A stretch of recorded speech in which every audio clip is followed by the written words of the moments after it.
সম্মানিত গ্রাহক, পূজা আগ্রো ফার্মের পক্ষ থেকে সবাইকে শুভেচ্ছা জানাচ্ছি। আজ আমরা আলোচনা করব ধানের কাজ থোড় থেকে থোড় পর্যন্ত যে সমস্ত বিষয়ে খেয়াল রাখলে এবং যত্ন নিলে ধানের আশাতীত ফলন পাওয়া সম্ভব সেটি নিয়ে। সেক্ষেত্রে ধানকে নিরোগ এবং সতেজ রাখতে হলে এবং পোকামাকড়ের উপদ্রব থেকে বাঁচাতে হবে, তাহলে আমরা সুষ্ঠু দানা সম্বলিত ধান পাব।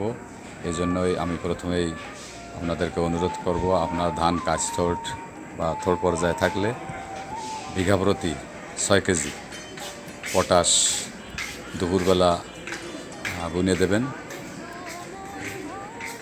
যদি পটাশ বুনতে কষ্ট হয় সেক্ষেত্রে সামান্য ছাই অথবা বালির সাথে মিশিয়ে আপনি বুনতে পারেন। তবে সেক্ষেত্রে অবশ্যই মনে রাখতে হবে দুপুরবেলা, সকালে বা বিকালে পটাশ বুনলে ধানের পাতা পুড়ে যাওয়ার সম্ভাবনা থাকে।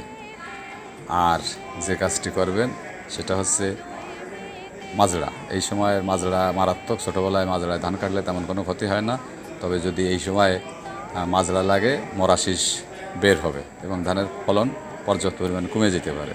সেক্ষেত্রে আপনারা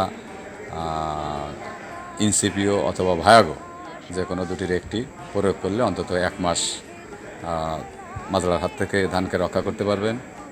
আর পাশাপাশি যে কাজটি করতে হবে সেটা হচ্ছে একটি ব্যাকটেরিয়ানাশক বা ছত্রাকনাশক হিসাবে আপনারা অ্যামিস্টার টপ বা এই জাতীয় ব্যবহার করতে পারেন। তবে সবচেয়ে ভালো হয় হচ্ছে ব্যাকটেরিয়ানাশক ব্যবহার করলে, কেননা এই সময় ধানের বিভিন্ন রকমের লিপ ব্লাইট, নেক ব্লাইট এই ধরনের বিভিন্ন রোগ হয়ে থাকে, অর্থাৎ শীষ পচা, তারপরে আছে আপনার পাতা পোড়া বা পাতা হলুদ হয়ে যাওয়া, এই ধরনের ব্যাকটেরিয়াল সমস্যা হয়ে থাকে। সেক্ষেত্রে যদি এর সাথে আপনি একটি ব্যাকটেরিয়ানাশক, যেমন সবচেয়ে ভালো হয় আছে ন্যাটিভো, তারপরে আছে আপনার গ্লুকোপার, তারপরে আছে আপনার সেলটিমা, ট্রফার, অনেক কিছুই আছে, এর যে কোনো একটি মিশিয়ে দিয়ে দেবেন।